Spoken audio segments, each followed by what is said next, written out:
सब थाई होए सहाय। तेग बहादुर सिमरे करनो निदिया वे काए। राजा राम सिंह जिहड़ा सतगुरु जी दे दर घर ते अथाह शरधा रखदा। शिवाजी मरहट्टा दिल्ली दी धरती तो जदों बंदी खाने चों चले गए, इस गल दा रोसा औरंगजेब ने राजा राम सिंह उत्ते रखिया। हुण उहने एक दोहरी चाल चली। राजा राम सिंह नूं बंगाल दे इलाके विच भेजिया कि उत्थों जिहड़ी मेरे प्रति उठदी होई लहर आ, इनकलाब आ, उहनूं मिटाया जाए। दोहरी चाल ये सी कि अज तक उस इलाके नूं कोई जित के नहीं आ सकिया। जे राजा राम सिंह जित गया ते ये सारा इलाका मुगल शासकां दे अधीन हो जाएगा।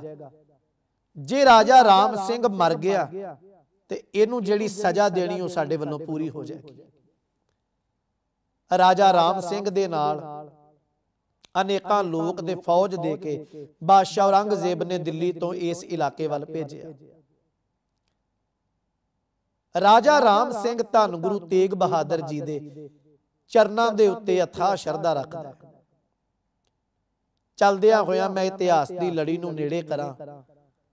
राजा राम सिंह गुरु तेग बहादुर साहब जी दे चरनां विच आया, जुड़िया, बेनती कीती, सतगुरु बादशाह औरंगजेब दा कर्म कोई बहुता चंगा नहीं है।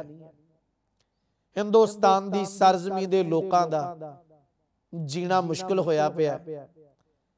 पातशाह मैनू इधर उहदे भेजण दा कारण है, उन्हें दोहरी चाल चली है, पर मैं तुहाडे चरनां दा भरोसा लैके चलिया। मेरी बेनती है, तरला है तुहाडे अगे, तुसीं मेरे नाल चलो। मेरे सैना दा, मेरे लोकां दा एक भरोसा बनिया रहेगा। महाराज ने वायदा कीता। सतगुरु असीस दे के कहंदे आ, राजा राम सिंह बेपरवाह रह, तैनूं कुछ नहीं हुंदा ते फतेह तेरी होएगी।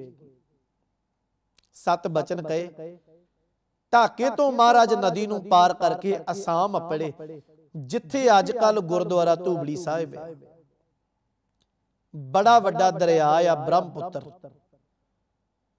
एक उच्ची थां ते सतगुरु जी ने अपना टिकाणा कीता। एक पासे अहोमी राजा प्रणपाल है, ब्रह्मपुत्र दे एक कंढे ते ओह आके बह गया। ओहदियां फौजां ने छाउणी पा लई। एक पासे राजा राम सिंह ते इहदे नाल जुड़े हुए लोग आ। सतगुरु गुरु तेग बहादुर साहब जी जानी जान पातशाह ने एक गल आखी राजा राम सिंह नूं, सैनापतियां नूं, कि अज दी रात ये लोग हमला करनगे, दरिया दा वहाव मोड़नगे, अपनियां फौजां नूं पिछे कर लो। राजा राम सिंह कुछ सैनापति कुछ फौज मन के अपनी फौज नूं पासे कर लिया, पर कुछ लोग जिहड़े मुगल सन अपने हंकार दे विच उत्थे रहे, सतगुरु दा बचन ना मन्निया। रात नूं अहोमी राजा प्रणपाल जिहड़ा ओहदियां फौजां ने दरिया ब्रह्मपुत्र दा वहाव मोड़िया ते बहुत फौजां औरंगजेब बादशाह दियां, मुगल शासक जिहड़े आ हंकार दे वस, जिहड़े सतगुरु दा बचन ना मन्नण वाले, ओह इस दरिया दे वहाव विच रुड़ गए। बाकियां ने तकिया भी जो सतगुरु ने आख्या वो सच है। अगले दिन फौजां जदों आमने सामने होईयां, सतगुरु महाराज आप विच बैठे। महाराज समझाया भी लड़ाई दे विचों की मिलेगा, जंग दे विचों की मिलेगा। तुसीं इस गल नूं जाणो, तुसीं दोनों खत्री पुत्तर हो। खत्री दा कर्म है मैदाने जंग दे विच लड़ना, पर अपने भरावां दियां पग्गां लाउणियां, अपणियां दा खून डोलना, ये कित्थों तक चंगी गल है? तुहाडे दोवां दी लड़ाई दा फायदा कोई तीजा उठा रहा है। सतगुरु गुरु तेग बहादुर जी दे बचन दोनों राजे मन्ने, राजा अहोमी प्रणपाल ने, राजा राम सिंह ने। सतगुरु ने अपने हाथ दे नाल एक बड़ा डूंगा शुरा दोनों दे विचाले धरती दे विच गड्ढिया कि वायदा करो एक पासा ਦਿੱਲੀ ਦਰਬਾਰ ਦੇ ਅਧੀਨ ਰਹੇਗਾ। ਦੂਜਾ ਪਾਸਾ ਜਿਹੜਾ ਸ਼ੁਰੇ ਤੋਂ ਬ੍ਰਹਮਪੁੱਤਰ ਦਾ ਦੂਜਾ ਪਾਸਾ, ਇਹ ਸਾਰਾ ਇਲਾਕਾ ਰਾਜਾ ਅਹੋਮੀ ਪ੍ਰਣਪਾਲ ਦੇ ਅਧੀਨ ਰਹੇਗਾ।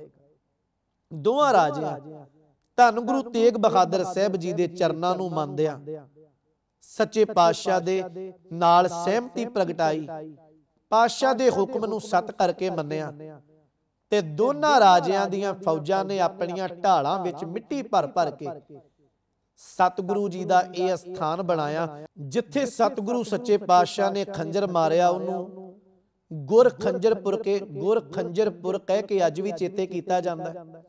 ਇਸੇ ਧਰਤੀ ਤੇ ਜਿੱਥੇ ਗੁਰੂ ਨਾਨਕ ਸਾਹਿਬ ਦੇ ਚਰਨ ਪਏ ਸਨ, ਗੁਰੂ ਤੇਗ ਬਹਾਦਰ ਮਹਾਰਾਜ ਸੱਚੇ ਪਾਤਸ਼ਾਹ ਗਏ ਔਰ ਪਿਤਾ ਗੁਰੂਦੇਵ ਨੇ ਜਿੱਥੇ ਚਰਨ ਪਾਏ ਉਹਨੂੰ ਤੇਗਪੁਰ ਕਰਕੇ ਅੱਜ ਵੀ ਚੇਤੇ ਕੀਤਾ ਜਾਂਦਾ। ਧੰਨ ਗੁਰੂ ਤੇਗ ਬਹਾਦਰ ਸਾਹਿਬ ਸੱਚੇ ਪਾਤਸ਼ਾਹ ਜਿੱਥੇ ਧਰਮ ਦਾ ਉਪਦੇਸ਼ ਦੇ ਕੇ ਨਵਾਜਿਆ, ਸੰਸਾਰੀ ਤੌਰ ਤੇ ਵੀ ਮਹਾਰਾਜ ਨੇ ਲੋਕਾਂ ਦੇ ਕਲੇਸ਼ਾਂ ਨੂੰ ਦੂਰ ਕੀਤਾ। ਸਤਿਗੁਰੂ ਦੀਆਂ ਇਹ ਬਖਸ਼ਿਸ਼ਾਂ ਇੰਨਾ ਪ੍ਰਭਾਵ ਸੀ, ਜਿਨੇ ਵੀ ਬਚਨ ਨੂੰ ਸੁਣਿਆ ਉਹਨੇ ਸਤਿਗੁਰੂ ਸੱਚੇ ਪਾਤਸ਼ਾਹ ਜੀ ਦੇ ਬਚਨ ਨੂੰ ਮੰਨਿਆ। ਰਾਜਾ ਚੱਕਰਧਵਜ ਇੱਕ ਦਿਨ ਸਤਿਗੁਰੂ ਦੇ ਚਰਨਾਂ ਵਿੱਚ ਬੈਠਿਆਂ ਕਹਿੰਦਾ, ਸੱਚੇ ਪਾਤਸ਼ਾਹ ਕੁਝ ਫੌਜਾਂ ਜਿਹੜੀਆਂ ਹਿੰਦੂ ਫੌਜਾਂ ਜਿਹੜੀਆਂ ਉਹ ਦਰਿਆ ਦੇ ਵਿੱਚ ਚੂਲੀਆਂ ਕਰਦੀਆਂ, ਪਾਣੀ ਸੁੱਟਦੀਆਂ ਸਿਰ ਦੇ ਪਿੱਛੋਂ ਦੀ, ਇਹਦਾ ਕੀ ਕਾਰਨ ਹੈ? ਮਹਾਰਾਜ ਕਹਿੰਦੇ ਨੇ ਚੂਲੀਆਂ ਕਰਕੇ ਜਾਂ ਪਾਣੀ ਸੁੱਟ ਕੇ ਜ਼ਿੰਦਗੀ ਸੁੱਚੀ ਨਹੀਂ ਹੋ ਜਾਂਦੀ। ਅਸਲ ਚੁਲੀ ਕਿਹੜੀ ਹੈ? ਰਾਜਾ ਚੁਲੀ ਭਰੇ ਤੇ ਰਾਜੇ ਦੀ ਚੁਲੀ ਜਿਹੜੀ ਉਹ ਨਿਆਮ ਦੀ ਹੋਵੇ, ਤੇ ਜੋਗੀ ਦੀ ਚੁਲੀ ਜਿਹੜੀ ਆ ਉਹ ਸੰਜਮ ਪਾਲ ਕੇ ਕੀਤੀ ਜਾਏ। ਬ੍ਰਾਹਮਣ ਦੀ ਚੁਲੀ ਜਿਹੜੀ ਉਹ ਸੰਤੋਖ ਆ, ਤੇ ਗ੍ਰਸਥ ਦੀ ਚੁਲੀ ਜਿਹੜੀ ਉਹ ਸੱਤ ਦੀ ਆ, ਦਾਨ ਦੀ ਆ। ਧੰਨ ਗੁਰੂ ਤੇਗ ਬਹਾਦਰ ਸਾਹਿਬ ਅਸੀਸਾਂ ਦੇ ਕੇ ਮਹਾਰਾਜ ਫਿਰ ਢਾਕੇ ਆਏ। ਸਤਿਗੁਰੂ ਦੱਖਣੀ ਅਸਾਮ ਰੰਗਮਤੀ ਦੀ ਧਰਤੀ ਅਨੇਕਾਂ ਇਲਾਕਿਆਂ ਨੂੰ ਧੰਨ ਗੁਰੂ ਤੇਗ ਬਹਾਦਰ ਸਾਹਿਬ ਤਾਰਦਿਆਂ ਹੋਇਆਂ ਕਲਕੱਤੇ ਦੀ ਧਰਤੀ ਤੇ ਪਾਤਸ਼ਾਹ ਨੇ ਆਪਣੇ ਮੁਬਾਰਕ ਚਰਨ ਪਾਏ। ਦੋ ਅਸਥਾਨ ਕਲਕੱਤੇ ਦੀ ਧਰਤੀ ਤੇ ਅੱਜ ਵੀ ਮੌਜੂਦ ਹੈ, ਜਿਸ ਨੂੰ ਬੜੀ ਸੰਗਤ ਔਰ ਛੋਟੀ ਸੰਗਤ ਕਹਿ ਕੇ ਚੇਤਾ ਕੀਤਾ ਜਾਂਦਾ। ਇੱਥੋਂ ਮਹਾਰਾਜ ਅਨੇਕਾਂ ਇਲਾਕਿਆਂ ਨੂੰ ਤਾਰਦਿਆਂ ਜਗਨਨਾਥਪੁਰੀ ਦੀ ਧਰਤੀ ਤੇ ਅਪੜਦੇ ਆ, ਜਿੱਥੇ ਗੁਰੂ ਨਾਨਕ ਸਾਹਿਬ ਨੇ ਸੱਚੀ ਆਰਤੀ ਦਾ ਉਪਦੇਸ਼ ਦਿੱਤਾ। ਧੰਨ ਗੁਰੂ ਤੇਗ ਬਹਾਦਰ ਸਾਹਿਬ ਨੇ ਉਹ ਉਪਦੇਸ਼ ਫਿਰ ਦੁਆਰਾ ਦ੍ਰਿੜ ਕਰਾਇਆ ਕਿ ਸਾਡੀਆਂ ਕੀਤੀਆਂ ਆਰਤੀਆਂ ਜਿਹੜੀਆਂ ਉਹ ਮਾਲਕ ਦੇ ਦਰ ਪ੍ਰਵਾਨ ਨਹੀਂ ਹੁੰਦੀਆਂ, ਪਰਮ ਪਿਤਾ ਪਰਮਾਤਮਾ ਦੀ ਆਰਤੀ ਤੇ ਸ੍ਰਿਸ਼ਟੀ ਜਿਹੜੀ ਉਹ ਆਪ ਉਤਾਰ ਰਹੀ ਹੈ। ਮਹਾਰਾਜ ਕਲਕੱਤੇ ਦੀ ਧਰਤੀ ਤੋਂ ਚੱਲਦੇ ਆ ਸਤਿਗੁਰੂ ਅਨੇਕਾਂ ਇਲਾਕਿਆਂ ਦੇ ਵਿੱਚ ਵਿਚਰਦਿਆਂ ਮਹਾਰਾਜ ਪਟਨੇ ਦੀ ਧਰਤੀ ਤੇ ਆਏ। ਇੱਕ ਇਹਦਾ ਇਹ ਕਾਰਨ ਹੈ, ਸਤਿਗੁਰੂ ਦਾ ਜਲਦੀ ਢਾਕੇ ਤੋਂ ਚੱਲ ਕੇ ਅਸਾਮ, ਕਲਕੱਤੇ ਔਰ ਹੋਰਨਾਂ ਇਲਾਕਿਆਂ ਦੇ ਵਿੱਚ ਦੀ ਹੋ ਕੇ ਜਗਨਨਾਥਪੁਰੀ ਉੜੀਸਾ ਦੇ ਵਿੱਚ ਦੀ ਹੋ ਕੇ ਪਟਨੇ ਆ ਜਾਣਾ। ਇੱਕ ਕਾਰਨ ਇਤਿਹਾਸ ਇਹ ਲਿਖਦਾ ਵੀ ਉਹਨਾਂ ਦਿਨਾਂ 'ਚ ਔਰੰਗਜ਼ੇਬ ਦੇ ਜਿਹੜੇ ਮਸ਼ਵਰੇ ਆ, ਸਲਾਹਾਂ ਜਿਹੜੀਆਂ ਉਹ ਕੋਈ ਬਹੁਤੀਆਂ ਚੰਗੇਰੀਆਂ ਨਹੀਂ। ਸੰਸਾਰੀ ਤੌਰ ਤੇ ਉਹਦੀ ਮਜ਼ਹਬੀ ਕੱਟੜਤਾ ਵੱਧਦੀ ਜਾ ਰਹੀ ਹੈ। ਹਿੰਦੂ ਲੋਕਾਂ ਦਾ ਜੀਣਾ ਉਹਨੇ ਦੁੱਭਰ ਕਰ ਦਿੱਤਾ। ਇੱਕੋ ਹੀ ਉਹਦੇ ਮਨ ਵਿੱਚ ਜਨੂਨ ਛਾ ਗਿਆ ਕਿ ਸਾਰੇ ਦੇ ਸਾਰੇ ਪਾਸੇ ਸਿਰਫ ਮੁਗਲ ਸਲਤਨਤ ਦਾ ਜਿਹੜਾ ਪਰਚਮ ਆ ਉਹ ਲਹਿਰਾਇਆ ਜਾਏ, ਹਰ ਬੰਦਾ ਮੁਸਲਮਾਨ ਬਣ ਜਾਏ, ਦੁਨੀਆ ਤੇ ਹੋਰ ਕੋਈ ਧਰਮ ਨਾ ਰਹਿ ਜਾਏ। ਇਹ ਉਹਦੀ ਕੱਟੜ ਨੀਤੀ ਆ। ਸਤਿਗੁਰੂ ਗੁਰੂ ਤੇਗ ਬਹਾਦਰ ਮਹਾਰਾਜ ਪਟਨੇ ਦੀ ਧਰਤੀ ਤੇ ਆਪਣੇ ਪਰਿਵਾਰ ਨੂੰ ਮਿਲੇ। ਅੱਜ ਪਹਿਲੀ ਵਾਰ ਪਿਓ ਤੇ ਪੁੱਤ ਦਾ ਮਿਲਾਪ ਹੋਇਆ, ਗੁਰੂ ਤੇ ਸਿੱਖ ਦਾ ਮਿਲਾਪ ਹੋਇਆ। ਸਤਿਗੁਰੂ ਮਹਾਰਾਜ ਆਪਣੇ ਪੁੱਤ ਨੂੰ ਸੀਨੇ ਲਾਇਆ ਤੇ ਧੰਨ ਗੁਰੂ ਤੇਗ ਬਹਾਦਰ ਮਹਾਰਾਜ ਅਨੇਕਾਂ ਅਸੀਸਾਂ ਦਿੱਤੀਆਂ। ਔਰ ਕਲਗੀਧਰ ਮਹਾਰਾਜ ਆਪਣੀ ਰਚਨਾ 'ਚ ਕਹਿੰਦੇ ਆ, ਕੀਨੀ ਅਨਕ ਭਾਂਤ ਤਨ ਰੱਛਾ, ਦੀਨੀ ਭਾਂਤ ਭਾਂਤ ਕੀ ਸਿੱਛਾ। ਸਤਿਗੁਰੂ ਗੁਰੂ ਤੇਗ ਬਹਾਦਰ ਮਹਾਰਾਜ ਪੁੱਤਰ ਦੇ ਪ੍ਰਤੀ ਬੜੀਆਂ ਬਖਸ਼ਿਸ਼ਾਂ ਵਰਤਾਈਆਂ। ਪਟਨੇ ਦੀ ਧਰਤੀ ਤੇ ਹੀ ਇੱਕ ਸਿੱਖ ਨੇ ਮਹਾਰਾਜ ਸਤਿਗੁਰੂ ਜੀ ਨੂੰ ਸਵਾਲ ਕੀਤਾ ਕਿ ਸੱਚੇ ਪਾਤਸ਼ਾਹ ਜੀ ਮੇਰਾ ਕਰਕੇ ਸਮਝਾਓ, ਸਭ ਤੋਂ ਵੱਡਾ ਅਚੰਭਾ ਸਾਡੇ ਲਈ ਕੀ ਹੈ? ਮਨੁੱਖ ਦੀ ਸਭ ਤੋਂ ਵੱਡੀ ਗਲਤੀ ਕੀ ਆ? ਗੁਰੂ ਤੇਗ ਬਹਾਦਰ ਮਹਾਰਾਜ ਕਹਿੰਦੇ ਨੇ ਸਾਡੀ ਸਭ ਤੋਂ ਵੱਡੀ ਭੁੱਲ ਇਹ ਆ, ਜੋ ਅਸਲ ਵਿੱਚ ਸੱਚ ਆ ਅਸੀਂ ਉਹਨੂੰ ਝੂਠ ਕਰਕੇ ਮੰਨਦੇ ਹਾਂ, ਜੋ ਝੂਠ ਆ ਉਹਨੂੰ ਸੱਤ ਕਰਕੇ ਮੰਨਦੇ ਹਾਂ। ਜਿਹਨੂੰ ਸਦਾ ਲਈ ਛੱਡ ਦੇਣਾ ਆ ਉਹਦੇ ਨਾਲ ਸਾਡਾ ਨੇਹ ਤੇ ਮੋਹ ਦੀਆਂ ਤੰਦਾਂ ਬਹੁਤ ਜੁੜੀਆਂ ਹੋਈਆਂ, ਔਰ ਜਿੱਥੇ ਸਦਾ ਲਈ ਚਲੇ ਜਾਣਾ ਉਹਦੇ ਵਾਸਤੇ ਸਾਡੀ ਤਿਆਰੀ ਕੋਈ ਨਹੀਂ। ਭਾਵ ਸਾਹਿਬ ਦਾ ਇੱਕ ਬਚਨ ਆ, ਜੋ ਘਰ ਛੱਡ ਗਵਾਵਣਾ ਸੋ ਲੱਗਾ ਮਨ ਮਾਹੀ, ਜਿੱਥੇ ਜਾਏ ਤੁਧ ਵਰਤਣਾ ਤਿਸ ਕੀ ਚਿੰਤਾ ਨਾਹੀ। ਆਖਰ ਸਭ ਕਰਦਾ ਫਿਰੈ ਆਖਰ ਇੱਕ ਨਾ ਹੋਏ, ਜਿਤ ਆਖਰ ਜਗ ਉਧਰੈ ਵਿਰਲਾ ਬੂਝੈ ਕੋਈ।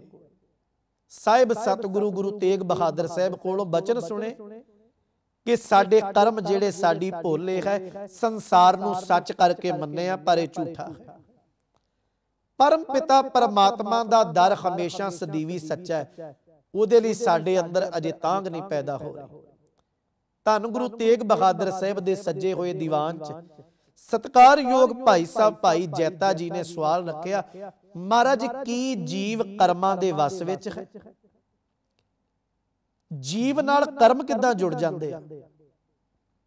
ਗੁਰੂ ਤੇਗ ਬਹਾਦਰ ਸਾਹਿਬ ਸੱਚੇ ਪਾਤਸ਼ਾਹ ਨੇ ਇੱਕ ਉਦਾਹਰਨ ਦਿੱਤੀ ਕਿ ਕਰਮ ਜੀਵ ਦੇ ਉੱਤੇ ਕਿਵੇਂ ਭਾਰੀ ਬਣਦੇ ਆ। ਭਾਈ ਜੈਤਾ ਜੀ, ਜਦੋਂ ਇੱਕ ਫੁੱਲ ਖਿੜਦਾ ਹੈ ਨਾ, ਫੁੱਲ ਖਿੜ ਕੇ ਜਦੋਂ ਸੁੱਕਦਾ ਹੈ ਤੇ ਉਹ ਭੁਰ ਕੇ ਧਰਤੀ ਤੇ ਡਿੱਗ ਪੈਂਦਾ ਹੈ।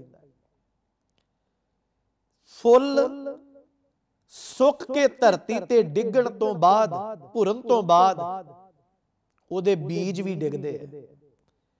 ਬੀਜ ਹਵਾ ਦੇ ਨਾਲ ਖਿੰਡ ਪੁੰਡ ਜਾਂਦੇ, ਕੋਈ ਉਧਰ ਉੱਡ ਗਿਆ, ਕੋਈ ਉਧਰ ਚਲਾ ਗਿਆ, ਪਰ ਜਿੱਥੇ ਜਿੱਥੇ ਬੀਜ ਡਿੱਗਦਾ ਆ ਸਮੇਂ ਦੇ ਨਾਲ ਉੱਥੇ ਉੱਥੇ ਫਿਰ ਉਪਜਦਾ ਆ, ਪੈਦਾ ਹੁੰਦਾ ਆ। ਇਨਸਾਨ ਜਿਹੜੇ ਕਰਮ ਕਰਦਾ ਪਿਆ ਨਾ, ਉਹ ਕਰਮ ਇਹਦੇ ਕਦੇ ਮਿਟਦੇ ਨਹੀਂ ਹੈ। ਕਰਮ ਭਾਵੇਂ ਚੰਗੇ ਕੀਤੇ ਜਾਣ, ਭਾਵੇਂ ਮਾੜੇ ਕੀਤੇ ਜਾਣ, ਪਰ ਜਿਹੜਾ ਕਰਮ ਬੀਜਿਆ ਜਾ ਰਿਹਾ ਪਿਆਰ ਵਾਲਿਓ, ਉਹ ਉੱਗੇਗਾ ਜ਼ਰੂਰ। ਸਤਿਗੁਰੂ ਗੁਰੂ ਤੇਗ ਬਹਾਦਰ ਸਾਹਿਬ ਜੀ ਬੜਾ ਪਿਆਰਾ ਬਚਨ ਭਾਈ ਜੈਤਾ ਦੀ ਝੋਲੀ ਪਾਇਆ ਕਿ ਸਤਿਗੁਰੂ ਗੁਰੂ ਅਰਜਨ ਦੇਵ ਮਹਾਰਾਜ ਕਹਿੰਦੇ ਆ, ਜੇਹਾ ਬੀਜੈ ਸੋ ਲੁਣੈ ਕਰਮਾ ਸੰਦੜਾ ਖੇਤ। ਬਸ ਹਉਮੈ ਮਾਰਨ ਦੇ ਨਾਲ ਕੇਵਲ ਕਰਮ ਮੁੱਕ ਜਾਂਦੇ ਆ, ਔਰ ਜੀਵਨ ਦਾ ਆਦਰਸ਼ ਸਮਝਾਇਆ ਕਿ ਜ਼ਿੰਦਗੀ ਐਸ਼ਾਂ ਕਰਨ ਦਾ ਨਾਂ ਨਹੀਂ। ਗੁਰੂ ਨਾਨਕ ਜੀ ਦਾ ਬਚਨ ਸਾਹਿਬ ਜੀ ਨੇ ਸਮਝਾਇਆ ਕਿ ਜਿਤ ਸੇਵਿਐ ਸੁਖ ਪਾਈਐ, ਸੋ ਸਾਹਿਬ ਸਦਾ ਸੰਭਾਲੀਐ। ਜਿਤ ਕੀਤਾ ਪਾਈਐ ਆਪਣਾ ਸਾ ਘਾਲ, ਬੁਰੀ ਕਿਉ ਘਾਲੀਐ। ਮੰਦਾ ਮੂਲ ਨਾ ਕੀਚਈ, ਦੇ ਲੰਮੀ ਨਦਰ ਨਿਹਾਲੀਐ। ਜੇ ਸਾਹਿਬ ਨਾਲ ਨਾ ਹਾਰੀਐ, ਤੇ ਵੇਹਾ ਪਾਸਾ ਢਾਲੀਐ। ਕਿਛ ਲਾਹੇ ਉਪਰ ਘਾਲੀਐ। ਮੰਦਾ ਮੂਲ ਨਾ ਕੀਚਈ, ਜੇ ਲੰਮੀ ਨਦਰ ਨਿਹਾਲੀ। ਜੇ ਬਹੁਤ ਲੰਮੇਰੀ ਸੋਚ ਚੱਲ ਕੇ ਚੱਲੀਏ ਨਾ, ਬੰਦਾ ਕਦੇ ਕਰਮ ਮਾੜਾ ਨਹੀਂ ਕਰੇਗਾ। ਅੱਜ ਅਸੀਂ ਕਹਿੰਨੇ ਜ਼ਰੂਰ ਆ, ਪਰ ਯਾਦ ਰੱਖਿਓ, ਦੱਦਾ ਦੋਸ਼ ਨਾ ਦੇਉ ਕਿਸੈ ਦੋਸ਼ ਕਰਮਾ। ਆਪਣਿਆ ਜੋ ਮੈਂ ਕੀਆ ਸੋ ਮੈਂ ਪਾਇਆ, ਦੋਸ਼ ਨਾ ਦੀਜੈ ਅਵਰ ਜਨਾ। ਸਾਡੇ ਕਰਮ ਹੀ ਸਾਡੇ ਅੱਗੇ ਆ ਰਹੇ ਆ। ਧੰਨ ਗੁਰੂ ਤੇਗ ਬਹਾਦਰ ਮਹਾਰਾਜ ਕਹਿੰਦੇ ਆ, ਕਰਮ ਸਿਰਫ ਮਿਟਦੇ ਆ ਜਦੋਂ ਹਉਮੈ ਦਾ ਨਾਸ਼ ਹੋ ਜਾਏ। ਗੁਰੂ ਦੇ ਚਰਨਾਂ ਵਿੱਚ ਆਪਣਾ ਆਪ ਅਰਪਣ ਕਰ ਦਿੱਤਾ ਜਾਏ ਤੇ ਸਤਿਗੁਰੂ ਜੀ ਦੀ ਰਹਿਮਤ ਮਿਲ ਜਾਂਦੀ ਆ। ਪਟਨੇ ਦੀ ਧਰਤੀ ਤੇ ਹੀ ਇੱਕ ਬ੍ਰਾਹਮਣ ਨੇ ਮਹਾਰਾਜ ਨੂੰ ਸਵਾਲ ਕੀਤਾ, ਸਤਿਗੁਰੂ ਬਹੁਤ ਬਚਨ ਤੁਹਾਡੇ ਜੀਵਨ ਨੂੰ ਚੰਗੇਰਾ ਬਣਾਉਂਦੇ ਆ, ਪਰ ਮੇਰੇ ਮਨ ਵਿੱਚ ਇੱਕ ਸ਼ੰਕਾ ਆ। ਵੇਦ ਤੇ ਕਹਿੰਦੇ ਆ ਬ੍ਰਾਹਮਣ ਉੱਚਾ ਹੈ, ਵੈਸ਼ ਛੋਟਾ ਹੈ, ਖੱਤਰੀ ਵੀ ਛੋਟਾ ਹੈ, ਸ਼ੂਦਰ ਸਭ ਤੋਂ ਛੋਟਾ ਹੈ, ਪਰ ਮਹਾਰਾਜ ਤੁਸੀਂ ਲੋਕ, ਤੁਹਾਡਾ ਘਰ ਗੁਰੂ ਨਾਨਕ ਦਾ ਦਰ, ਸ਼ੂਦਰ ਤੇ ਬ੍ਰਾਹਮਣ ਨੂੰ ਇੱਕ ਨਜ਼ਰ ਨਾਲ ਕਿੱਦਾਂ ਵੇਖਦਾ? ਧੰਨ ਗੁਰੂ ਤੇਗ ਬਹਾਦਰ ਸਾਹਿਬ ਕਹਿੰਦੇ ਆ, ਅਸਲ ਦੇ ਵਿੱਚ ਪਰਮ ਪਿਤਾ ਪਰਮਾਤਮਾ ਹੀ ਸਭ ਦਾ ਬਾਪ ਆ। ਤੂੰ ਸਾਂਝਾ ਸਾਹਿਬ ਬਾਪ ਹਮਾਰਾ। ਅਸੀਂ ਤੇ ਸਾਰੇ ਉਹਦੇ ਬਣਾਏ ਆ। ਅਸੀਂ ਕਿਰਤਾਂ ਕਰਕੇ ਇੱਕ ਦੂਜੇ ਦੇ ਨਾਂ ਰੱਖੇ ਆ, ਅਸਲ ਵਿੱਚ ਸਭ ਉਸ ਪਰਮਾਤਮਾ ਦੇ ਸਾਜੇ ਹੋਏ ਆ। ਚੰਮ ਦਾ ਕਰਮ ਕਰਨ ਵਾਲੇ ਨੂੰ, ਕਿਰਤ ਕਰਨ ਵਾਲੇ ਨੂੰ ਅਸੀਂ ਚਮਾਰ ਕਹਿ ਦਿੱਤਾ। ਲੋਹੇ ਦਾ ਕੰਮ ਕਰਨ ਵਾਲਾ ਲੁਹਾਰ ਹੋ ਗਿਆ, ਸੋਨੇ ਦਾ ਕੰਮ ਕਰਨ ਵਾਲਾ ਸੁਨਾਰ ਹੋ ਗਿਆ, ਕੱਪੜੇ ਦਾ ਕੰਮ ਕਰਨ ਵਾਲਾ ਜੁਲਾਹਾ ਬਣਾ ਦਿੱਤਾ। ਜਾਤਾਂ ਪਾਤਾਂ ਬ੍ਰਾਹਮਣ ਜੀ ਸਾਡੀਆਂ ਬਣਾਈਆਂ, ਪਰਮਾਤਮਾ ਨੇ ਸਿਰਫ ਇਨਸਾਨ ਪੈਦਾ ਕੀਤਾ ਹੋਇਆ। ਸਾਡੇ ਵਿੱਚ ਇਨਸਾਨੀਅਤ ਜਿਉਂਦੀ ਰਵੇ। ਸਭ ਤੋਂ ਵੱਡਾ ਧਰਮ ਇਹ ਹੈ, ਬ੍ਰਾਹਮਣ ਸਤਿਗੁਰੂ ਦਾ ਬਚਨ ਸੁਣ ਕੇ ਸਤਿਗੁਰੂ ਦੀ ਸਿੱਖੀ ਨੂੰ ਮੰਨਦਿਆਂ ਗੁਰੂ ਦਾ ਸਿੱਖ ਬਣਿਆ। ਇਸੇ ਹੀ ਦੀਵਾਨ ਦੇ ਵਿੱਚ ਇੱਕ ਢਾਕੇ ਤੋਂ ਗੁਰਸਿੱਖ ਆਇਆ ਹੋਇਆ। ਸੰਗਤ ਵਿੱਚ ਬਾਣੀ ਸੁਣਦਿਆਂ ਬੈਠਿਆ ਮਨ ਵਿੱਚ ਚਿੰਤਾ ਉਪਜਦੀ ਏ। ਗੁਰੂ ਤੇਗ ਬਹਾਦਰ ਸਾਹਿਬ ਨੇ ਤੱਕਿਆ, ਆਵਾਜ਼ ਮਾਰ ਕੇ ਆਖਿਆ, ਕਿਹੜੀ ਚਿੰਤਾ ਵਿੱਚ ਡੁੱਬਿਆ ਹੋਇਆ? ਤਰਲਾ ਲੈ ਕੇ ਕਹਿਣ ਲੱਗਾ, ਮਹਾਰਾਜ ਢਾਕੇ ਦਾ ਰਹਿਣ ਵਾਲਾ ਆ, ਬੜਾ ਸੋਹਣਾ ਵਪਾਰ ਚੱਲਦਾ ਸੀ, ਪਰ ਵਪਾਰ ਵਿੱਚ ਬੜਾ ਵੱਡਾ ਘਾਟਾ ਪੈ ਗਿਆ। ਵਪਾਰ ਡੁੱਬਦਾ ਵੇਖ ਕੇ ਪਟਨੇ ਦੀ ਧਰਤੀ ਤੇ ਆਇਆ। ਇੱਥੇ ਕੁਝ ਮੇਰੇ ਸੱਜਣ, ਕੁਝ ਮੇਰੇ ਰਿਸ਼ਤੇਦਾਰ ਰਹਿੰਦੇ ਆ, ਉਹਨਾਂ ਦੀ ਆਸ ਤੱਕ ਕੇ ਆਇਆ ਸਾਂ ਵੀ ਸ਼ਾਇਦ ਕੁਝ ਨਾ ਕੁਝ ਮੇਰੀ ਮਦਦ ਕਰਨਗੇ, ਮੇਰਾ ਵਪਾਰ ਫਿਰ ਖੜਾ ਹੋ ਜਾਏਗਾ, ਚੱਲ ਜਾਏਗਾ। ਪਰ ਸਤਿਗੁਰੂ ਜਿਹਦੇ ਕੋਲ ਜਾਣਾ ਆ ਉਹ ਮੂੰਹ ਫੇਰਦਾ ਪਿਆ। ਗੁਰੂ ਤੇਗ ਬਹਾਦਰ ਮਹਾਰਾਜ ਕਹਿੰਦੇ ਆ, ਬੰਦਿਆਂ ਦੀਆਂ ਆਸਾਂ ਕਦੇ ਜ਼ਿੰਦਗੀ ਨੂੰ ਪਾਰ ਨਹੀਂ ਲਾਉਂਦੀਆਂ। ਲੋਕਾਂ ਦੀ ਕਾਹਦੀ ਆਸ ਹੈ? ਸਾਡਾ ਘਰ ਕਹਿੰਦਾ, ਮਾਨੁਖ ਕੀ ਟੇਕ ਬਿਰਥੀ ਸਭ ਜਾਨ। ਬੰਦਿਆਂ ਦੀ ਆਸ ਨਾ ਰੱਖ ਗੁਰਮਖਾ, ਗੁਰੂ ਤੇ ਭਰੋਸਾ ਰੱਖ, ਪਾਰ ਲੱਗ ਜਾਏਗਾ। ਬਿਰਥਾ ਕਹੋ ਕੌਣ ਸਿਓ ਮਨ ਕੀ, ਲੋਭ ਗਰਸਿਓ ਦਸਹੂ ਦਿਸ ਧਾਵਤ, ਆਸਾ ਲਾਗਿਓ ਧਨ ਕੀ। ਸੁਖ ਕੇ ਹੇਤ ਬਹੁਤ ਦੁਖ ਪਾਵਤ, ਸੇਵ ਕਰਤ ਜਨ ਜਨ ਕੀ। ਦੁਆਰ ਹੈ ਦੁਆਰ ਸੁਆਨ ਜਿਉ ਡੋਲਤ, ਨੈ ਸੁਧ ਰਾਮ ਭਜਨ ਕੀ। ਜਦੋਂ ਬੰਦਾ ਬੰਦਿਆਂ ਦੇ ਦਰਾਂ ਤੇ ਭਟਕਦਾ ਫਿਰੇ ਨਾ, ਸਤਿਗੁਰੂ ਕਹਿੰਦੇ ਨੇ ਜੀਵਨ ਦੇ ਕਰਮ ਕੁੱਤੇ ਵਰਗੇ ਬਣ ਜਾਂਦੇ ਆ। ਸਿਰਫ ਆਸ ਰੱਖ ਪਰਮ ਪਿਤਾ ਪਰਮਾਤਮਾ ਦੇ ਚਰਨਾਂ ਦੀ। ਵਾਹਿਗੁਰੂ ਨੇ ਜਿਹਨੇ ਪੈਦਾ ਕੀਤਾ, ਸਭ ਤੋਂ ਜ਼ਿਆਦਾ ਫਿਕਰ ਉਹਨੂੰ ਹੈ। ਜਾ ਸਤਿਗੁਰੂ ਦੀ ਰਹਿਮਤ ਤੇਰੇ ਤੇ ਸਦਾ ਵਰਸੇਗੀ। ਕੱਲਾ ਤੂੰ ਹੀ ਕੀ, ਤੇਰੇ ਪਰਿਵਾਰ ਵਿੱਚ ਵੀ ਕਦੀ ਕਿਸੇ ਨੂੰ ਵਪਾਰ ਦੇ ਵਿੱਚ ਘਾਟਾ ਨਹੀਂ ਪਏਗਾ। ਬਸ ਗੁਰੂ ਦਾ ਭਰੋਸਾ ਰੱਖੀ, ਬੰਦਿਆਂ ਦੀ ਆਸ ਲਾ ਦਈ, ਗੁਰੂ ਦਾ ਭਰੋਸਾ ਤੇਰੀ ਜ਼ਿੰਦਗੀ ਨੂੰ ਤਾਰ ਦੇਗਾ। ਸਤਿਗੁਰੂ ਕੁਝ ਦਿਨ ਪਟਨੇ ਦੀ ਧਰਤੀ ਰਹਿ ਕੇ ਆਨੰਦਪੁਰ ਸਾਹਿਬ ਵਾਪਸ ਆਉਣ ਦਾ ਸਤਿਗੁਰੂ ਜੀ ਨੇ ਫਿਰ ਅਗਲਾ ਕਰਮ ਉਲੀਕਿਆ। ਪਰਿਵਾਰ ਨੂੰ ਅਜੇ ਮਹਾਰਾਜ ਇੱਥੇ ਰਹਿਣ ਦਾ ਉਪਦੇਸ਼ ਦਿੱਤਾ ਔਰ ਆਖਿਆ ਵੀ ਅਸੀਂ ਆਨੰਦਪੁਰ ਸਾਹਿਬ ਜਾ ਕੇ ਸੁਨੇਹਾ ਭੇਜਾਂਗੇ, ਫਿਰ ਤੁਸਾਂ ਨੇ ਸਮੇਤ ਪਰਿਵਾਰ ਪੁੱਤਰ ਨੂੰ ਲੈ ਕੇ ਤੁਸਾਂ ਨੇ ਆਨੰਦਪੁਰ ਸਾਹਿਬ ਦੀ ਧਰਤੀ ਤੇ ਆ ਜਾਣਾ।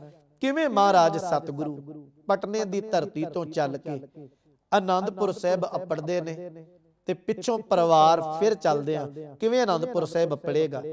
ਪਿਆਰ ਭਰੇ ਇਤਿਹਾਸ ਦੇ ਨਾਲ ਆਉਣ ਵਾਲੇ ਦੀਵਾਨਾਂ ਵਿੱਚ ਫਿਰ ਸਾਂਝ ਬਣਾਵਾਂਗੇ। ਹੋਈਆਂ ਬੇਅੰਤ ਭੁੱਲਾਂ ਪਿਆਰ ਵਾਲਿਓ ਖਿਮਾ ਕਰਨੀਆਂ, ਅਸੀਸਾਂ ਦੇਣੀਆਂ। ਸਤਿਗੁਰੂ ਜੀ ਦੇ ਦਰ ਘਰ ਦੇ ਨਾਲ ਜੁੜੇ ਰਹੀਏ। ਵਾਹਿਗੁਰੂ ਜੀ ਕਾ ਖਾਲਸਾ, ਵਾਹਿਗੁਰੂ ਜੀ ਕੀ ਫਤਿਹ।